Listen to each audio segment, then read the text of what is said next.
Olá, vamos direto ao ponto nesta nossa análise visual de hoje. A missão aqui é desvendar uma engenharia que é absolutamente vital, mas que na maior parte do tempo fica totalmente invisível no nosso dia a dia. A gente vai acompanhar a jornada de como a água residual das indústrias passa por uma reabilitação completa e super sistemática antes de poder voltar à natureza. É um processo fascinante, cheio de ciência e muita organização. E o grande desafio, logo de cara, é o seguinte: a água residual da indústria não é brincadeira e simplesmente não pode ser limpa com um truque de mágica de uma etapa só. A complexidade química e física desses resíduos é tão alta que descarta qualquer solução rápida. Na verdade, é preciso um sistema múltiplo, totalmente sequencial e muito bem orquestrado para a purificação funcionar de verdade. Bom, seção 1. A complexidade dos efluentes. Por que apenas um passo não é suficiente? Seguindo para a seção 2, as 4 fases de tratamento, uma jornada cronológica. É exatamente aqui que a gente percebe como a purificação toma forma, dividida em 4 pontos de controle. Tudo começa no tratamento preliminar, aí a água avança para o primário, depois para o secundário e finalmente chega no rigoroso estágio terciário, que o pessoal costuma chamar de avançado. O grande lance de entender essa exploração é perceber que cada fase prepara o terreno para a etapa seguinte ter sucesso absoluto. É como se fosse uma grande corrida de revezamento. E isso nos leva à seção 3, a ciência da separação, processos físicos e químicos. O alicerce de todo esse maquinário são os processos físicos. E olha, é uma abordagem puramente mecânica mesmo, a separação nua e crua entre sólidos e líquidos.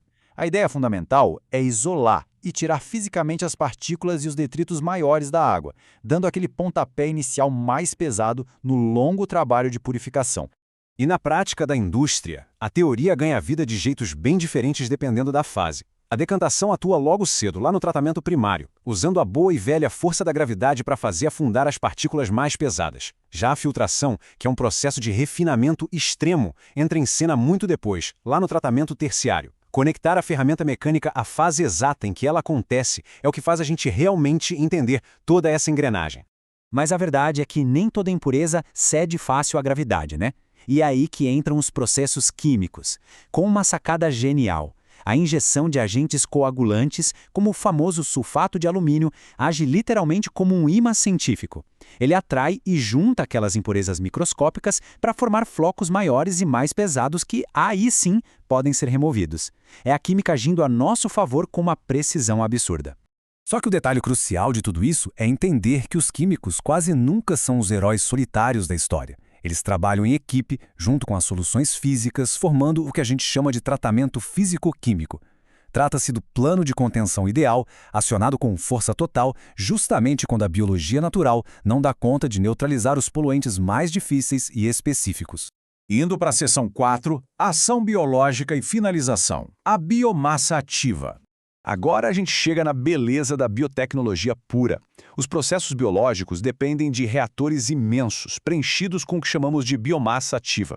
O jeito mais fácil de entender isso é imaginar uma equipe gigante de limpeza microscópica. Esses micro-organismos literalmente consomem a matéria orgânica e os nutrientes que estão suspensos.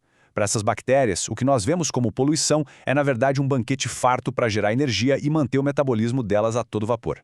Acontece que essas incansáveis equipes operam em condições muito distintas. De um lado, temos o metabolismo aeróbio, onde os organismos precisam daquela injeção constante de oxigênio na água para conseguirem respirar e decompor a matéria. Do outro lado, o metabolismo anaeróbio, onde as bactérias fazem o trabalho pesado e prosperam justamente na ausência total de oxigênio. As duas formas são absolutamente fundamentais para lidar com perfis diferentes de resíduos. Para fechar essa nossa jornada estruturada, fica uma provocação que é impossível ignorar. Sem a integração de todas essas etapas complexas, qual seria o destino final das nossas águas industriais? Pensar no impacto de pular qualquer uma dessas fases faz a gente valorizar imensamente essa engenharia invisível. Afinal, é ela a grande garantia do nosso futuro ambiental. Muito bom compartilhar todo esse mecanismo de sustentabilidade. Até a próxima!